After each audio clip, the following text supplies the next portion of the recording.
Hello, welcome to AWS Made Easy. This is the show we talk about all things AWS, about cost optimization, AI, and I think today's guest, Yuriy Pryhodko, we got a bit of all of that involved. So, Yuriy, welcome to the show. We've had you on a couple of times. We've been on the panel at reInvent before. Thank you Yeah, for coming by the Seattle studio. yeah. Thank you for having me. It's a great opportunity. I just was for some other stuff in Seattle, and why not to record an episode? So great stuff. Thanks for having me. Yeah, awesome. Well, we wanted to talk about the latest on the Cloud Intelligence Dashboards, Kudos dashboard. That is your area. Please introduce yourself for those new to the show. Yeah. So my name is Yuri, and I'm Principal Tam at AWS Enterprise Support. I'm also leading Cloud Intelligence Dashboards project, which you mentioned. We started this project 5 years ago, and it's basically, in a nutshell, a collection of dashboards in Amazon Quick Suite. And these dashboards can be deployed by any AWS customer, and these dashboards provide you pretty much great toolkit for cloud visibility, cloud observability, for things like FinOps, your cost and usage, for things like security with Trusted Advisor data, Security Hub data, for things like reliability and resilience with Trusted Advisor and Resiliency Hub, consolidated view on your support cases, and many, many other things which are kind of useful. Um, and this all open source. This all you can use as is, and you can deploy in your accounts. And they mentioned in a matter of like about 1 hour by following our deployment guides and cloud formation templates. And then you can customize any part of this, and you can build your fine-tuned visuals based on personas who you want to share it with and use in your organization. Well, that is extremely exhaustive list. I think we won't have time to demo every single Yeah. screen of everything. But going back to the origin story, so why did AWS build this? Why go through so much trouble? Wouldn't this burden be on the customer to understand their own spend? Yeah, it's first of all, it's not an easy task to understand the spend. Yeah, we have many services, and all the services have different pricing models and dimensions, and understanding what how effectively you are using your workload, like your cloud resources, and what can you possibly optimize. And back some time ago, we actually, as a community of SMEs, like TAMs, solutions architects, like folks from different service teams, we actually started to work on different ways how we can visualize this data and show it to customers in kind of actionable way.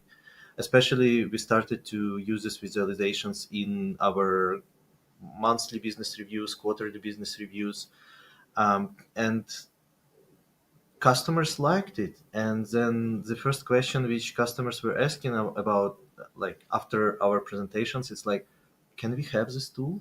Can we use it as well? And that's where we realized that our knowledge which we put into this tool can be used by customers. So we created, like, from this internal use case, we created very, very fast. I think like probably in first couple of months we created external use case. So basically we allowed customers to deploy this all and use a self-service tool, and that's how it took off. So the main idea was is to put data into action, right? To bring stakeholders closer to the insights from the data, and minimize the time for customers to get up to speed with this all. Because if every customer needs to build the dashboard by themselves, because they all have this data, but now how to build these visuals? If any customer needs to build this data, I can tell you it's like hundreds and probably thousands of hours behind this. So I don't want every single customer to spend that much time on this. I want just to give them to use it as is. Well, and I guess the advantage for you, I mean, aside from just being helpful as a company and customer centric, the advantage is that you can talk to the customers in the same way, right? Because every customer rolls their own. Yeah, You're gonna have they're gonna have 1,000 unique ways of doing it, right? yeah, You're gonna have a Tableau one here and a Power BI one yeah, here and a I can't even yeah, everyone's gonna think of doing it their own way with their own terminology. yeah. And, okay, so you got a standard way of then talking about Yeah, with the customer. we provide them like a very fast way how to get started with this all, right? And get all these visualizations in quick suite. And um, yeah, and customers love it, and we have a lot of examples when customers actually they were using some different third-party tools before, and they were switching to this as a primary tool. We have, for example, a case study which we published with BMW, where they deployed our dashboards and they actually customized them on top, like they build on top a lot of things, but they basically switched to it as a primary tool for FinOps and this kind of high level like organizational cloud visibility and observability. Okay, well, note to myself, I'm going to put that link in the description of this case study, the Oh yeah, BMW. yeah, it's a blog Okay, post. cool. Yeah, All yeah. right, I'll make sure that that's there. Awesome. Okay, well, let's talk about some of the new features. And for those of you who don't, make sure you follow your LinkedIn to get all the updates. But what are the newest features? By the way, Kudos. you don't need to follow just my LinkedIn. Of course, you're all welcome. But we actually one of the like latest things which we launched RSS feed. Okay. So now you can subscribe to our RSS feed, and we will add the link in the subscription as well. So you can just subscribe and just get news and updates on your RSS readers. And then when we go to the latest features and updates, we do iterate on our dashboards. We do listen to customers' feedback. We do listen to what happens with new services, new features, and we release new versions of the updates. So customers can not only deploy the dashboard, but then they can update the dashboards. So, and there are a few things which we recently launched. I would like to start with is in Kudos dashboard, and Kudos is Okay. the most popular dashboard. It's kind of our flagship dashboard from which we started and kind of went further. So in Kudos, we released a couple of nice things. First one is recommendations for Elastic Cache Valky. For those who don't know, Elastic Cache has different cache engine versions which you can use: Memcache, Redis, and now Valky. And Valky is a open source fork of Redis, and it's supported by many different organizations in the open source community.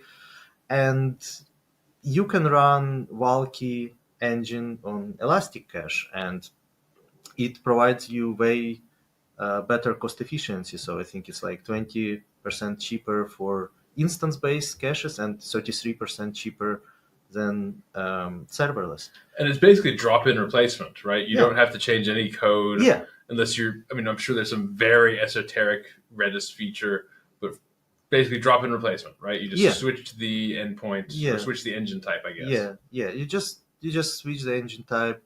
Actually, we recently just published a blog post which actually talks about all this, so we can add also in description. But yeah, you change engine type, and like your existing applications will be compatible with this. And if you're using, for example, reserved instances as well, it will be covered by your existing reserved instances.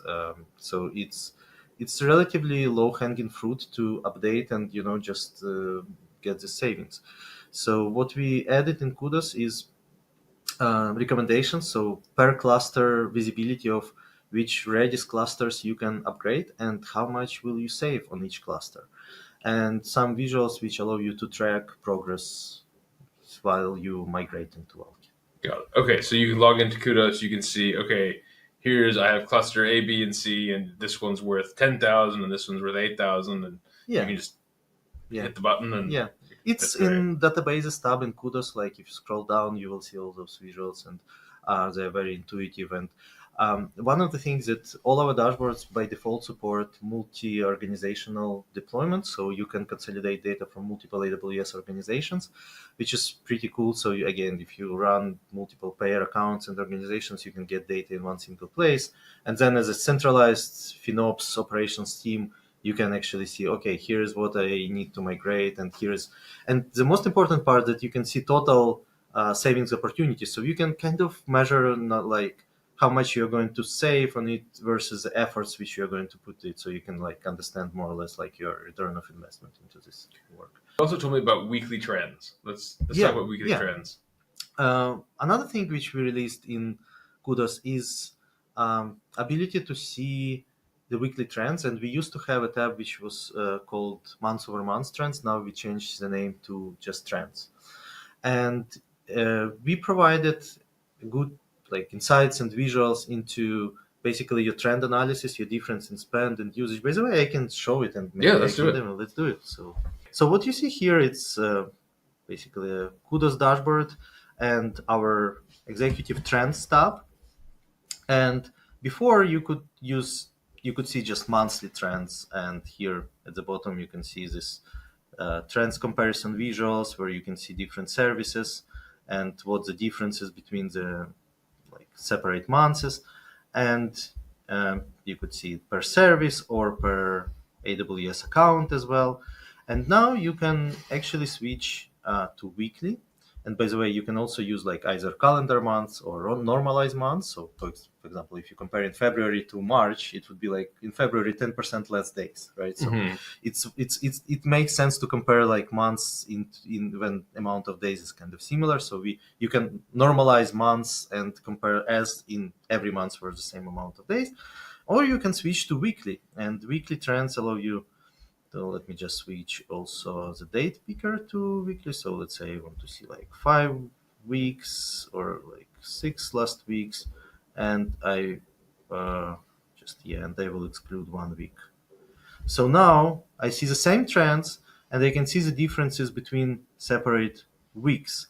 And what is interesting that it's more operational. You don't need to wait for end of next or end of the current month to see the trends. So you actually can, have use it in your maybe weekly FinOps reviews, bi-weekly FinOps reviews, and then the power of those visuals. Once you see, oh, my DynamoDB cost increased by 7%, you can select um, any item here, and rest of the visuals on this tab will be filtered based on your selection. So now you see top accounts where this DynamoDB cost kind of increased, right? So you can pick particular account. Look, there is one 783% increase. Let's have a look. What is this? You see, so we can see like that there was increase, and we could see that increase was in actually pay per request throughput. So some on-demand tables were spun off, and yeah, and then we could actually see per resource details for like this account and DynamoDB spend. So we could see actually which table is this, and we can select this table and then can see its like details. So how much requests we have, read requests, write requests, and how much storage we have. So you see, I just made like literally, I think 3 clicks, and I know which table drove my DynamoDB spend increase over the last couple of weeks. So normally you'd have to, if you didn't have this, you would have to think, okay, what app is it? And you'd have to kind of reverse engineer and do all this detective work to find it. But now you can just keep zooming in and say, okay, this is what it is. And you actually got it right. So it's actually like designed to zoom in, like dive deeper. So you start with high level. Okay, so here's my services which increased. I want to dive deeper into its spend, and you just make a couple of clicks, and here you are, which resources are here. And yeah, so it's very, very powerful. I want to just invite everyone to update deploy their dashboards and try it out. And especially with on a weekly level, like I said, you kind of have it in your mind more what happens. Like think about RDS, right? If you thought, okay, this week I optimized a very heavy query, then maybe you'd see the RDS hopefully go down. Or whereas over a month, maybe it would, I don't know, it's just nice to be able to think that you can do it in a shorter time horizon. Yeah, exactly. It's more operational. You don't need to if I want to analyze, for example, now we are in mid October, right? So if we want to analyze what happened on monthly basis, we need to wait still more wait for more half months more till October will be full to understand how October compares to September. With weekly, we can start doing it now for the current week. So it's very nice, and many customers were asking for this, so it's quite big. Great. Okay, well, here's a big topic that I think is on every developer's mind is AI and token costs. Yeah. You said you released some Bedrock costs. Let's dive into the Bedrock side. I want to see this. Yeah. And to set a little bit of context, I was at an AI Tinkerers meetup last week, and everyone was talking about how much are you spending on Claude Code. One person said they hit $5,000 on their Claude Code account, and then or their cloud account, and then it said contact sales and booted them off for 2 weeks. And that's when they were running, 100 agents in Yeah. parallel. So everyone's thinking about, how much are you spending and how quickly you're getting rate limited. Yeah. So let's see what you have for Amazon Bedrock. Yeah, Okay. it's very important to keep an eye on your Gen AI spend. It's obviously it grows, and we see customers adopt Gen AI services like in a fast pace. Everyone tries different use cases, and with Bedrock, it's also like not very trivial to to track your cost and usage, because first of all there is this token based pricing that like people need to kind of still get used to. Another challenge is that you can Bedrock allows you to purchase different models either from Amazon kind of hosted one, like based ones, or third party models as well, right? So you can use Anthropic models, you can use meta models, and like others. And when you purchase models from Amazon or open source models, they build as Bedrock. Then if you purchase models from like third party models, they build as marketplace. So it starts to become a little bit challenging to track in one place. So here in Kudos in AI ML tab, we have a whole section for Bedrock where we consolidate both marketplace and Bedrock model usage all together.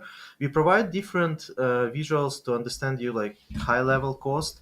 So for example, how much you're paying for on-demand inference versus provisions throughput. So here in this demo data, we don't have provisions throughput, but if you use provisions throughput, you would see it here. Then things like your Bedrock usage split by, we call it usage type group, so it's more like high level categorization. So it's like what portion of it belongs to image generation, which portion of it belongs to input tokens, output tokens. So it's kind of categorized in this higher level abstraction. I wonder if you start doing more multimodal, if you can even add, I don't know, well, I guess video and image, or where would video fit in? It will be here. Okay, so it'd be a different category. It just will be a different category. Or for example, if you use prompt caching, it would appear here as well. If you use guardrails, it would be here. So it's kind of, it allows you to just reason in the terms of like how it's written in our pricing pages, and not how it's written in cost and usage report, because it's like way harder to read. And then we go to resource level details. So you could see a cost per model, and how it changes over time. So again, you can daily view of cost per model is important. You can spot some spikes, and see, oh, this like model is for some reason like used quite extensively at like in October 4. And then you can see also per model usage and cost details. So you can see each model, and it's just a demo data. So with real life data, you would see that it's Claude. That's what I was going to ask. Okay, and, so you'd see it broken down. This is Nova Pro. Yeah. So it just randomly generated IDs, but in with your data, it will be just model names which you understand. And then what we released in the latest version of Kudos is this Bedrock model unit cost and ability to actually focus on particular model providers, so those legal entities, right? So if you want to see, how much I'm paying for like Anthropic models, so you can select it, and then you would see all your like models from that provider. You would see again usage type groups, so like prompt caching, input tokens, output tokens, video generations and stuff. And then you would see unit cost, so cost per token, right? And this is the demo data, so it's kind of this generated. And this is important for many use cases when, for example, as an organization, you try different POCs, you try different models, and sometimes like software developers and engineers, they like pick the best model, the largest, like we used to pick someone else is paying. It's like, like nothing is changing. Like people used to pick like the largest instance, because then we kind of learned that maybe like we should be more like careful and pick like the right instance by size. And now everyone, like when it comes to models, I see that people like, let's use like the largest model, the most capable one, and see where we go. And when you see this outlook on your cost per token and see that for example, in particular accounts, you are using like cheaper models, right? For the same use case. you actually can raise a question like, why are we actually using more expensive models if we have like maybe like similar use cases like text summarization across multiple applications? So this allows just to spot it quicker and spot these inefficiencies quicker. Overall, so customers were asking for this. So I guess the customers are having to do internal education because, like you said, my developer perspective is just use Sonnet or Yeah, yeah, use the biggest one I have permission yeah, to, yeah, and then later if I get into trouble, I'll back it off. But I think a lot of times, most of the time, when Haiku or Nova Light would have been just fine, yeah, and it would have been a lot cheaper. yeah. So okay, so you're seeing a lot of customers are trying to figure out, okay, what model should they use for a particular use case.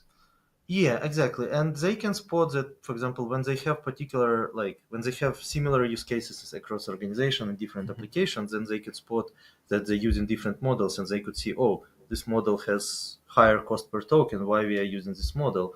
So it's kind of brings this visibility, and the visibility drives some actions, right? And you kind of start questioning why we are using this more expensive models where we can use like more cost effective. Now, we've seen a lot of benefits to prompt caching. Now, will Mhm. this give you some guidance on caching?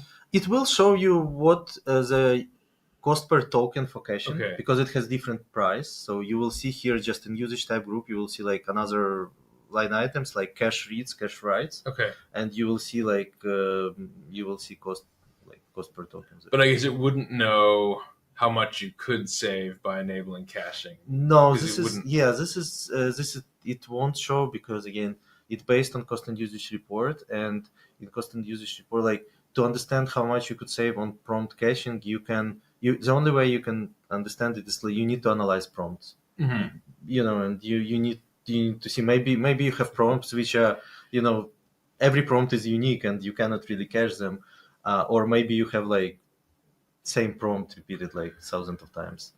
Well, especially, and it's pro tip, right? If you're looking at a code base, right, where it's a company-wide code base or a piece of a code or a certain project, like prompt caching can, we've seen like 90+% Yeah, wins on that. yeah. To really be conscious, like you can save a lot by prompt caching. Yeah, So and exactly that's where, for example, having access to also like prompt logs and logged prompts. So basically, enabling prompt logging and then like analyzing the prompts would give you some insights how your prompts like how they are like how similar they are or how different they are. Also, like the way how applications are implemented, sometimes you can just, for example, predefine some prompts for your users mhm.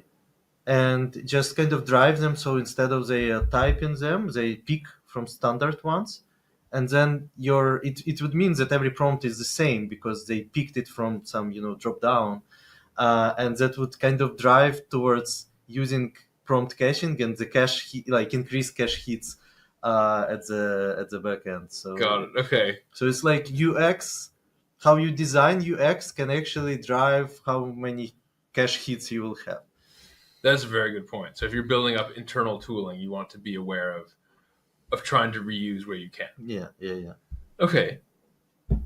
Other question. So there's Bedrock has model routing. Will this show usage of model routing?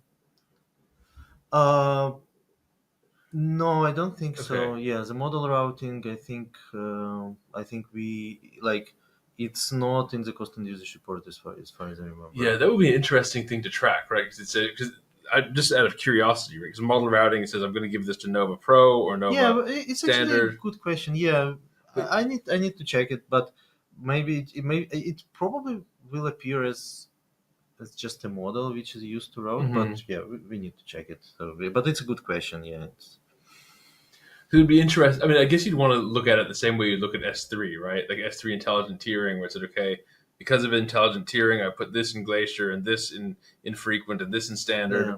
Like you can kind of, it'd be neat to see, like, okay, well, what would it have been if you had just, Yeah. I don't know, left it on And the. that's a good idea of something like what we can potentially try to visualize is compare, for example, like when customers start use prompt caching, we could potentially try to show them how much they saved, because if we know how many requests were like, and potentially we can try to calculate these numbers. But yeah, so it's a whole area, and we are getting there, and we're trying to provide customers as much this transparency and visibility.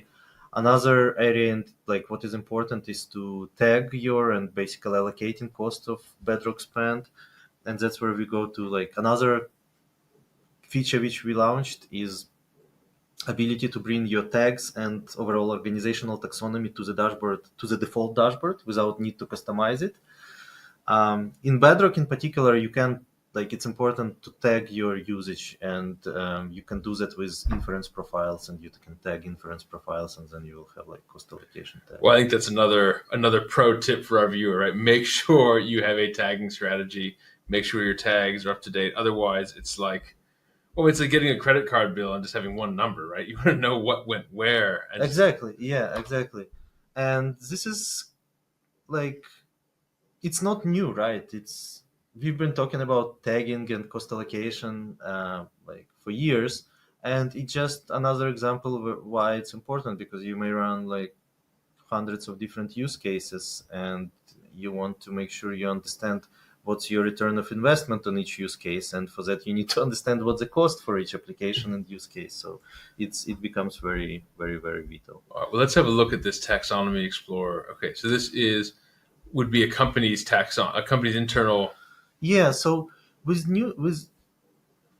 recent launch, we now support this ability to bring your organizational taxonomy. And what do I mean by that? So you can bring it in two different ways. So, for example, if you use something like account-based mapping, you map your account IDs to some things like environment, application, maybe business unit, or maybe you're running a couple of legal entities or companies, right? So you want to see which accounts belong to company A, which accounts belong to company B.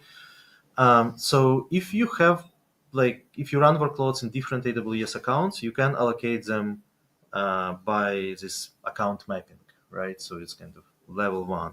And that's what I'm showing here, that now when you deploy Kudos dashboard, you will get asked basically, or you upgrade Kudos dashboard, you can choose which columns you want to add to the dashboard as this group bys dimensions or as filters here. So you can see everything that I have is also in the filters, business units, environment tag, and other things.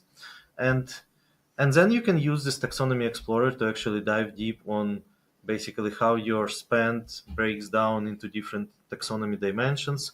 So as you can see, some of the things brought by this account mapping, but also you can choose things like tags, and you can bring to the dashboard tags as well, like by default. And once you like have it on the dashboard, and again, you just pick it during deployment time, no need to customize anything. Then you can see now all your, for example, environments, or it could be application or anything else, and you can just select any of your environments that you want, and then see a lot of different details. So, for example, oh, this environment is actually used by two different companies, or like which services are used in these environments, right? And very similar approach to month-over-month trends. You can actually start diving deeper into like particular details. So you can see like the cost of month, like cost per month, and then you can see this resource level details. So you can see now things like what API operations you are paying for, what the usage types you are paying for, or if you want to focus on particular service, like I don't know, let's choose some like open search, yeah. So, or let me just pick it here, like guard duty or something else. You can actually see, let me just pick open search here. So you can actually see the each operations, how much you're paying for each usage types, and again you can see top resources for this service here for one particular application. So you can like very easily scope your spend by different dimensions of your taxonomy. You know, I was thinking about how if you had this data, you can also really spot is it account hygiene issues I know, I can work across a couple different business units, and I've got a bunch of different AWS keys all set up, and I use the AWS Zoom command, Mhm. so I can just switch profiles very quickly. But it'd be very easy to be working on one project and then forget to switch profiles and start up some EC2 instances, and you'd see, oh wait, why is there spend? Say if I was doing marketing department spend, but it's in the R&D account. Like this would kind of surface these things, like being able to see it this way. Um, It's mostly for like cost allocation to yeah. actually, and also like it was possible to bring this all via customization. So because Mhm. again we now in quick suite, and you can customize any single part of it. You can bring your own, like add your additional columns to the data sets and dashboard. But the problem was that it required some effort from customers, which we don't want customers to waste time on. We want them to spend their time on getting some useful actions and optimizing their workload. And the second part is that once they customized this and we release a new version, they were not able to upgrade it. They were not able to upgrade customized version with all our new I see, features. because it's basically a Like a fork. fork, Yeah. Okay. exactly. So you have to Yeah, merge your changes back in. yeah, Okay, this is cool. I like this a lot. I love the company division names. yeah, This is good. yeah. So, and we have it like in many different places in our dashboards, and it's not only Kudos which supports this. So we have other dashboards which we start to roll out it as well. So for example, on billing summary, you can see all these dimensions as well. So again, you can see here like cost per environment, and then again select your environment. Here are the drop down filters. So on every tab you can select this filter. So we will be rolling out it to pretty much every our dashboard. So we want customers to use it with all our dashboards, so which is very cool. I love what you said at the beginning. Like this would take thousands of hours if you wanted to try and you know, do this kind of thing. Yeah, Right. There's so many. yeah, There's a lot of logic in here and yeah. A a lot lot of work. and a lot of efforts from the whole team. So just call out to the team. Well, like a lot of people put a lot of efforts into making this happen and available to every customer. So yeah, it's a big thing. Well, why don't we take a really quick break, and then when we come back, let's talk about Quick Suite and just talk about what Yeah, you're excited about.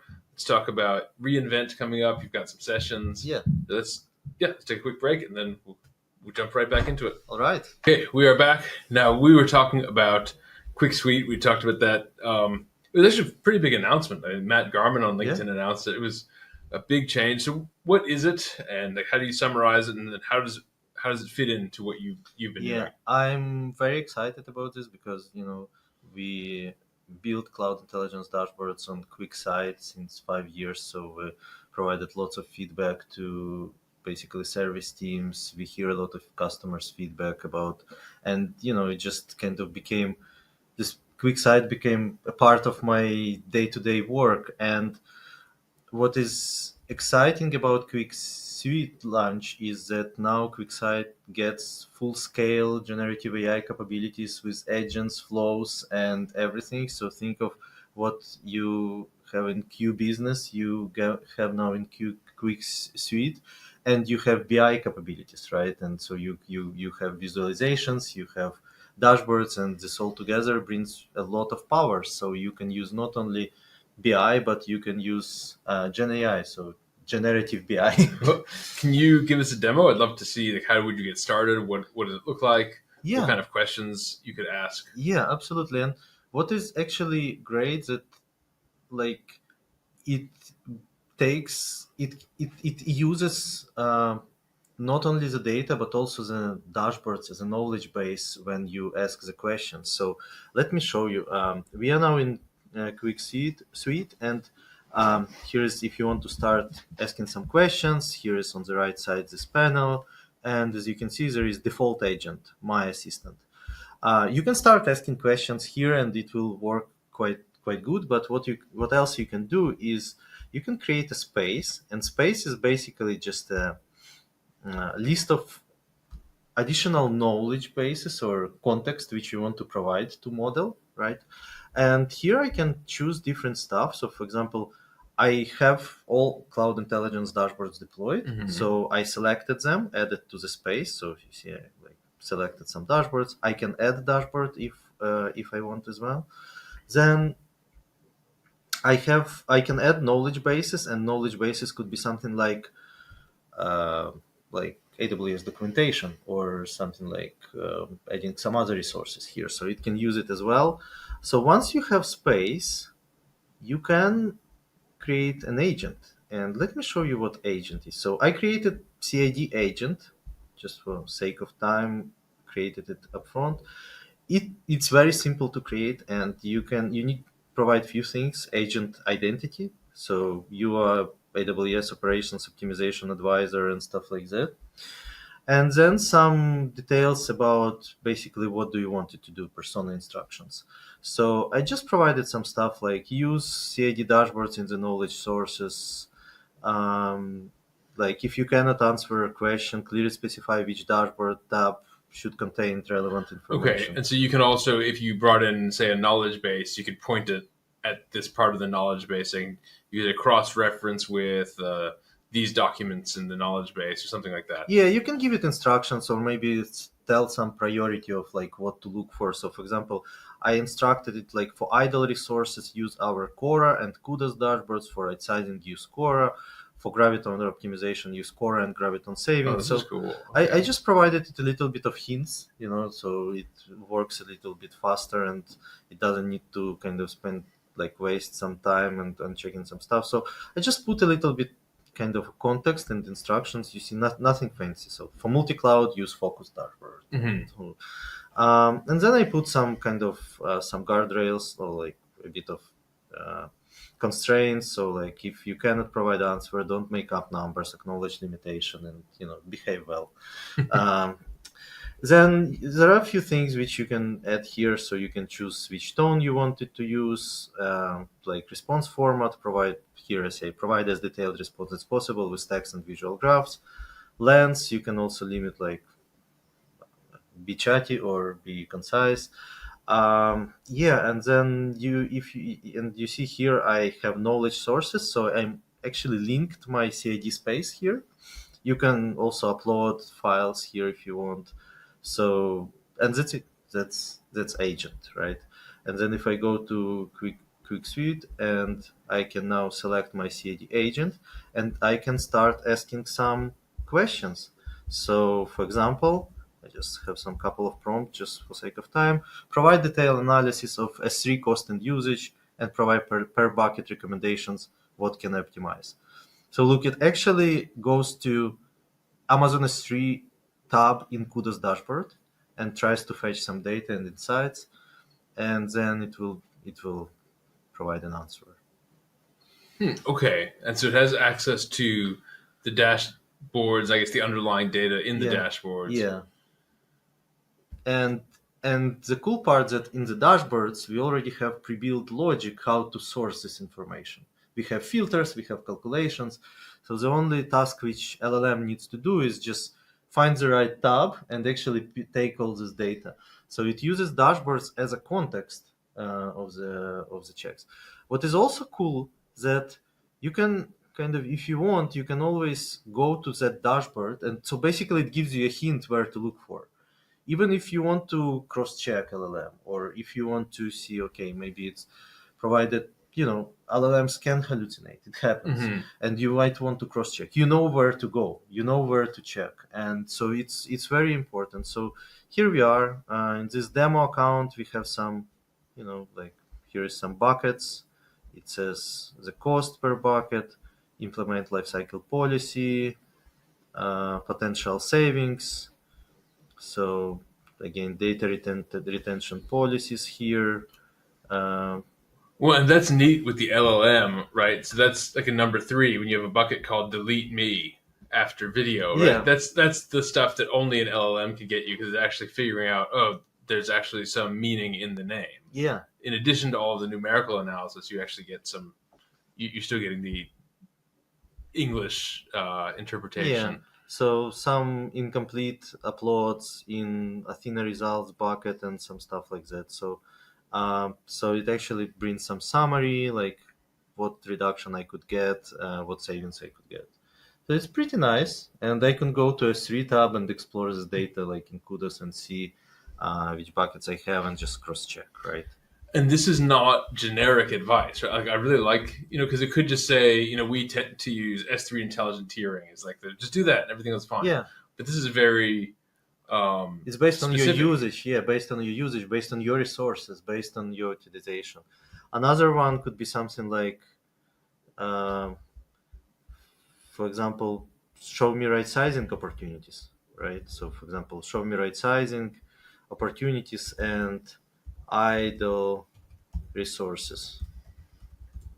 Now, okay, so this you're still in the same chat. So is this going to bias it to S3 or is this right sizing anything? Let's see.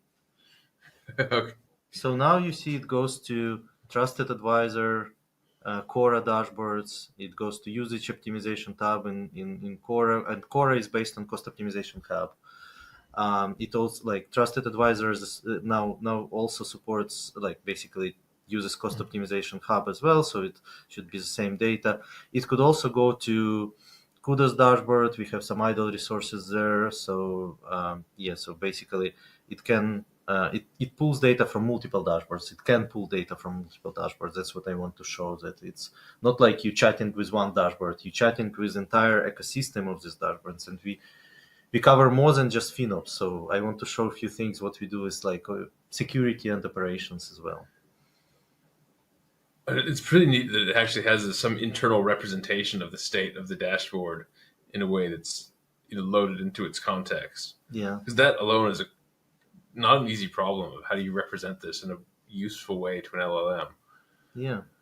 So yeah, some auto-scaling groups, idle resources cleanup, some database, and it actually like provides some right sizing for Fargate, EBS volumes, 4 volumes for snapshot delete, so like some idle volumes as well. And then it brings you some summary like how to approach it, quick wins, like how to get started.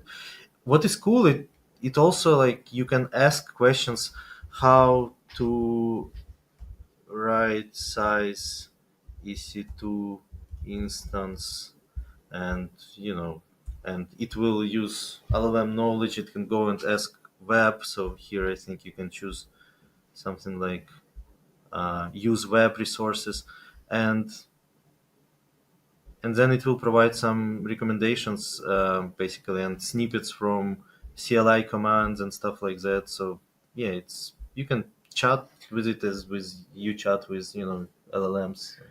And you could even ask things like, which account should I start with for the most, like which account has the most amount of simple optimizations. Yeah. So here it says, you see, like create level, like basically how to right size through auto scaling groups and stuff like that. So it's very powerful. You can keep asking those questions, or like which account has the most right sizing opportunities. So we can ask it which accounts have the most of right sizing opportunities. It's pretty phenomenal to think, okay, in order to answer this question, it has to figure out, okay, which dashboard has right sizing opportunities, or which dashboards. Yeah. And then it has to look at its internal representation of, so in there it'll have like account name and opportunity, and sum them up by grouping by account name, and then returning this to you. That's pretty neat. Yeah, exactly. So it's quite exciting how it works. And it also, like, I heard some feedback from customers that we have a lot in our dashboards, and it's just not super easy for them to just navigate, which dashboard has what, where we can find idle resources, where we can find something else. So this can be used also as a just, basic search, where can I find something? So, and again, here is like all the opportunities by account. So it has the accounts.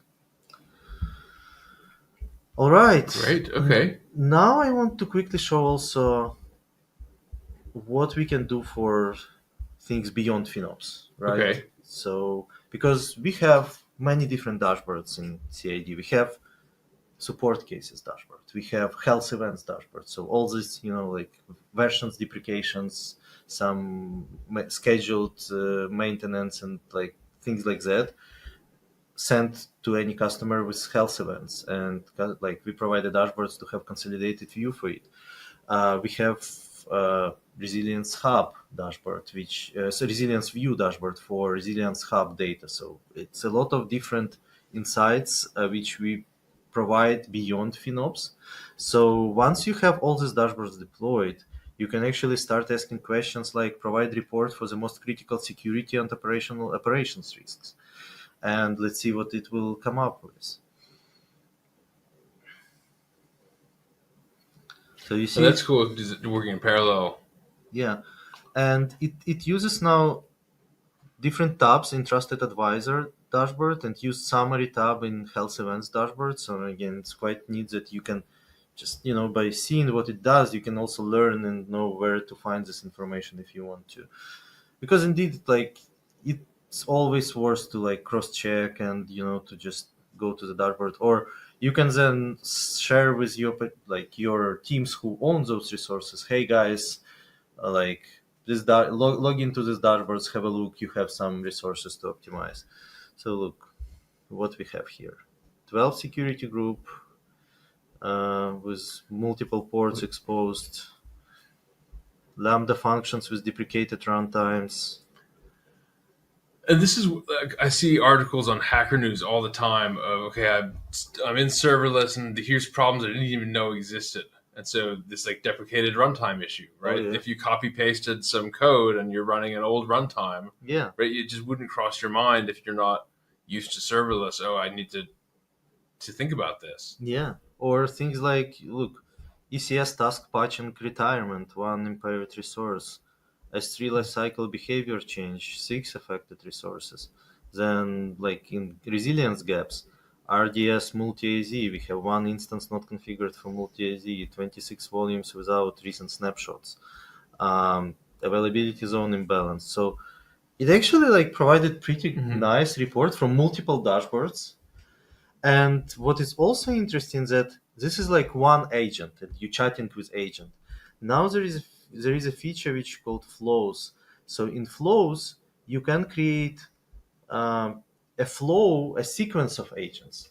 So I don't have like a prepared demo here, so it takes usually a while. But what I actually can do is like I created a sequence of agents, and for example, one agent has instructions find me like security related risks, then another like find me FinOps related risks, another like find me resiliency related risks. So they all work kind of together, and then I take like another agents take all the results and makes a summary, and then basically it's kind of a sequence of different agents which you can just build together and then run it on demand. And there is plenty of opportunities, if you have like bi-weekly operations review with your different teams, like either FinOps or maybe like CCOE, it has some review. You can run this sequence, this flow, and it will provide you comprehensive analysis, and you can like here is our main pain points in previous months and what you kind of can focus on. This is so it's funny. I was looking at the multi AZ, and that's one of the big ones that we do for cost optimization. Is Yeah. like multi AZ, and you can see it as a resilience risk. So you have the resilience agent. Then imagine you had some, FinOps cost optimization agent that Yeah. says never use multi AZ. Regions are really Yeah. reliable.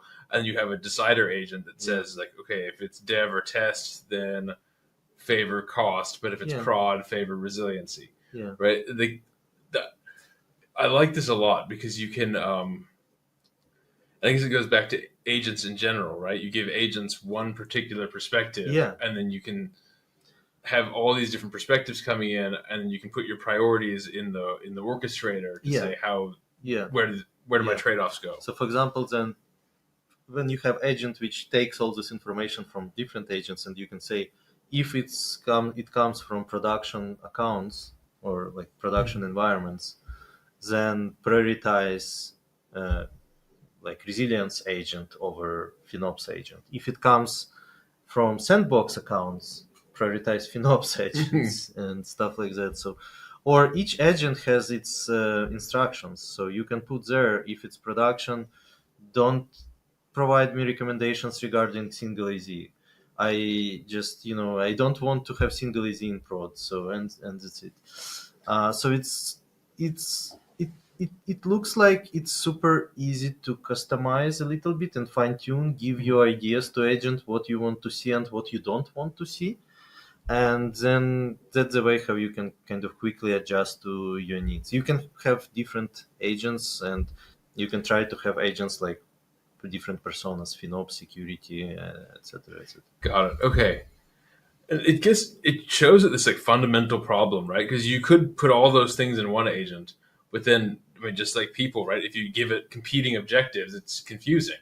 And so it's really neat to be able to have these laser focused agent that has one objective, like security or cost, and then let the higher level sort it out, right? Otherwise, it just becomes very generic and doesn't know what to do, just like people, right? Yeah. But from the other side, this like CID agent, which I have here, is pretty generic, but it still managed to come up with some security and operations risks. It pulled data from health events, from trusted advisor, so it's pretty nice, and provided some recommendations what to change. And so this is live now. People can get started. Right now. Everyone can get started. So it's live, and you can, if you have, basically the only prerequisite to start using it is to have cloud intelligence dashboards deployed. More dashboards you have, more insights you can get from these agents. I recommend to create agent as I showed and put some prompts and ideas. We are going to publish a lot of documentation soon for cloud intelligence dashboards and how to actually do that, which prompts we are using internally. So yeah, let me know if you like what kind of documentation you want to see. So ping me at LinkedIn, or like how we can help to start adopting it. The only thing that should be aware of that if you are not using generative AI capabilities in QuickSuite, you have the same pricing as you used to have in QuickSight. Okay. So like nothing is changing. Once you start using generative AI capabilities, there is like generative AI pricing for QuickSuite. So it's just the only thing to be aware. But there is, I think, some period where you can use it with existing pricing. So even if like I think a couple of months you can use generative AI capabilities to try it out. So yeah, I would really invite everyone to give it a try. Let us know what you think and basically what you manage to build out of it. If you have some favorite prompts or agents personas, or you created some amazing flow, also would love to hear about it. It's a lot of things to experiment, and now as you see, it kind of works very well. It catches and it understands what we want from it. That's the most important. When we talk about cool. operational and security risks, it knows, look, I have trusted advisor dashboard, they have health events, that's what I can use. Or for example, if I had support cases dashboard, I could ask, hey, did we have anywhere this issue with this error? And it will search through the data there, and we say, oh yeah, there was a case which in particular application someone opened, and by the way, here is a case ID and here is the person who opens that case. And you can, oh nice, great. So we had this issue before in organization, so I can just reach out to the person. Because your support could be part of the knowledge bases and the dashboards. Yeah, we have support cases dashboard. So all your okay. Basically you can consolidate all your support cases, all the communications within the cases on S3, and you have this reporting. So if you have the dashboard deployed, it just unfortunately I don't have it in my demo account because I usually don't open support cases in demo account. But otherwise you can just like your agent will use the data as well, and which is pretty cool. Well, let's take another quick break, and when we come back, let's talk about reInvent, because that is in like a month and a half. So I think we better talk about that. Yeah. All right, we're back again. Yeah. That was a really cool demo. So yeah, I'm excited to try that out. You can use any dashboard, right? It's not just the Cloud Intelligence dashboard. Really, any dashboard that you have in QuickSight, you can now analyze with AI. Yeah.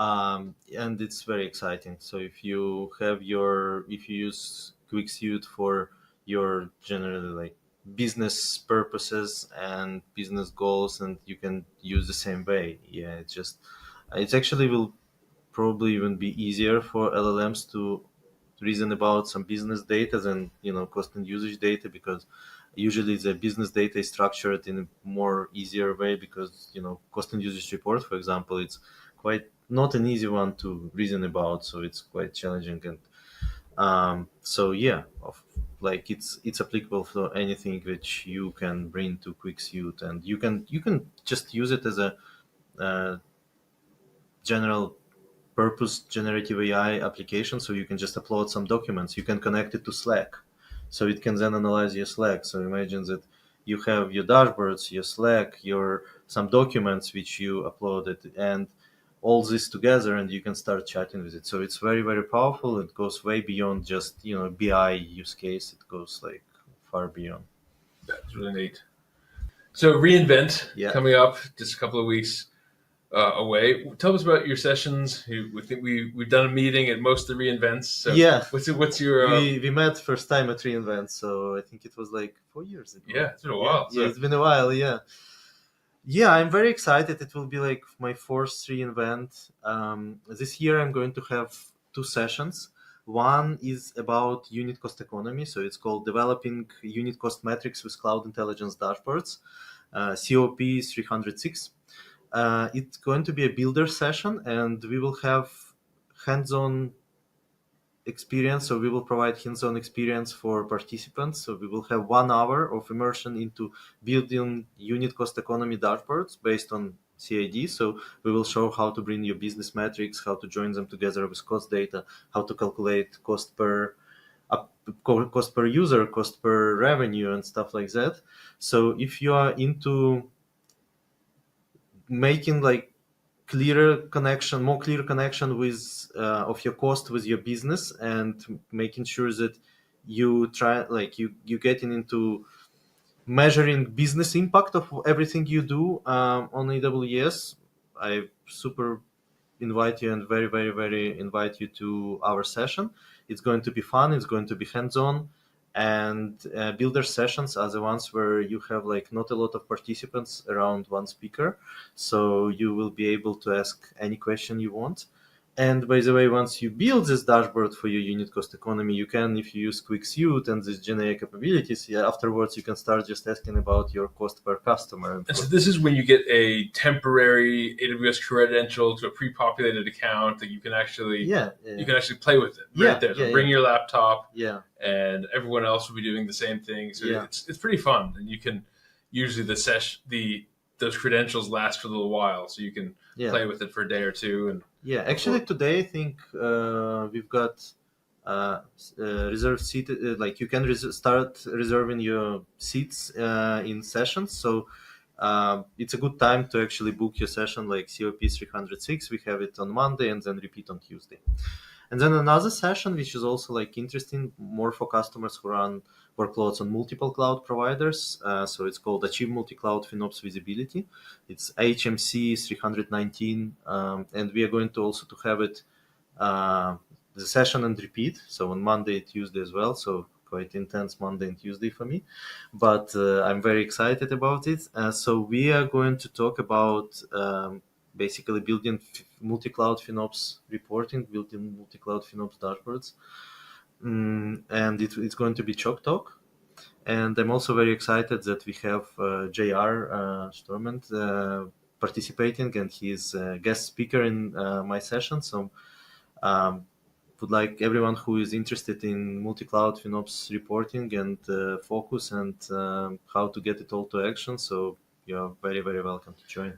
So cool. So Focus is the specification put out by the FinOps Foundation. It's basically all the hyperscalers can speak the same language. Yeah. Right. Exactly. So if you're coming from GCP, they have a different terminology for instances and all that stuff. So being able to speak about it all in one language, that's pretty neat. Okay, so then you're going to be able to talk about multi-cloud. Yeah.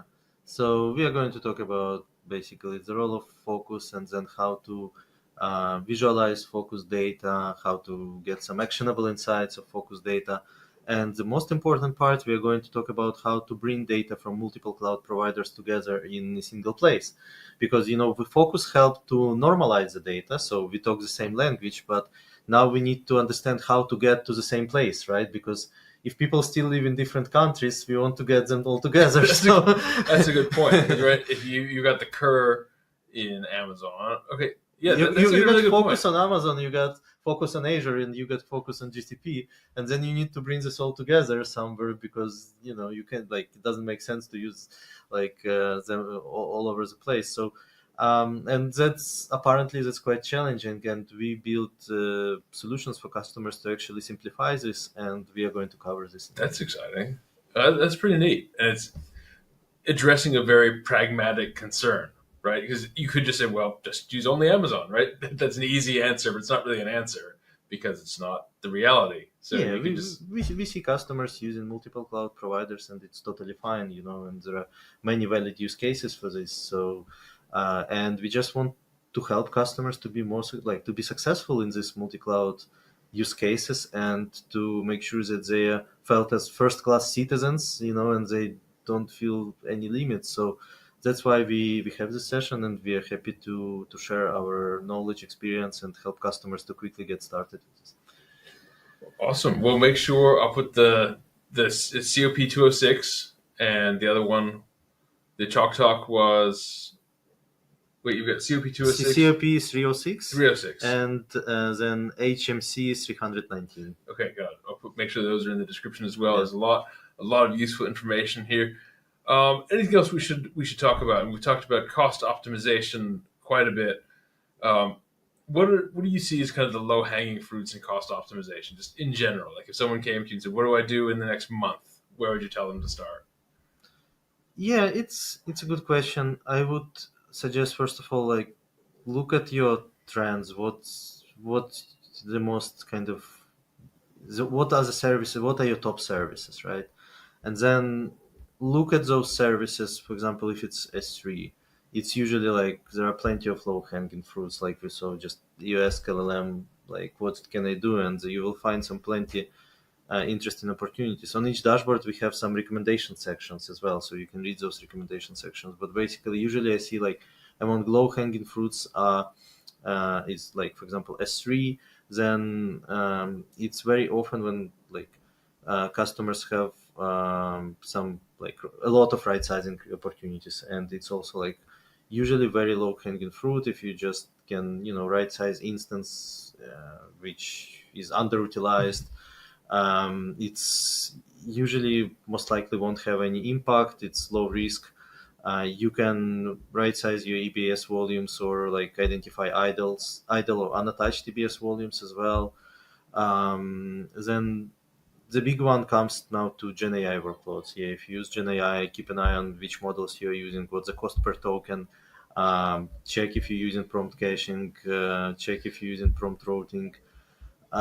Yeah, so that's it. And then once you start, once you optimized a little bit, optimized usage a little bit, keep have a look on savings plans, reserved instances, and stuff like that. Another thing is which is maybe even more important than FinOps is keep an eye on things like security resilience, because they also usually even more important because than FinOps. And look at trusted advisor dashboards. There are plenty of security recommendations. Look at again, trusted advisors has fault tolerance recommendations. If you're using things like Resiliency Hub, you can use our Resilience View dashboard as well to get this visibility over your entire organization. So focus not only on cost, focus on also keep an eye on these operations. It's even more important sometimes. Yeah, exactly. If you leak important data or something big and disastrous like that was preventable, right? Then Yeah. What does it even matter? Absolutely. So if you have downtime and your customers cannot use your application, and basically that's way more important than some not right size EC2 instance. Yeah, that's really good advice. And then you can get all of this advice. Like you said, either go to the dashboards or ask Quick the suit. quick suite. Yeah, ask the agents in quick suite. Make your own agents. Have them have a big conversation with each other, and then tell you the results. Yeah. That's really neat. Well, thank you for sharing all this. Really appreciate your time, and looking forward to a good reinvent and probably a talk after. Yeah, absolutely. Thanks for having me. And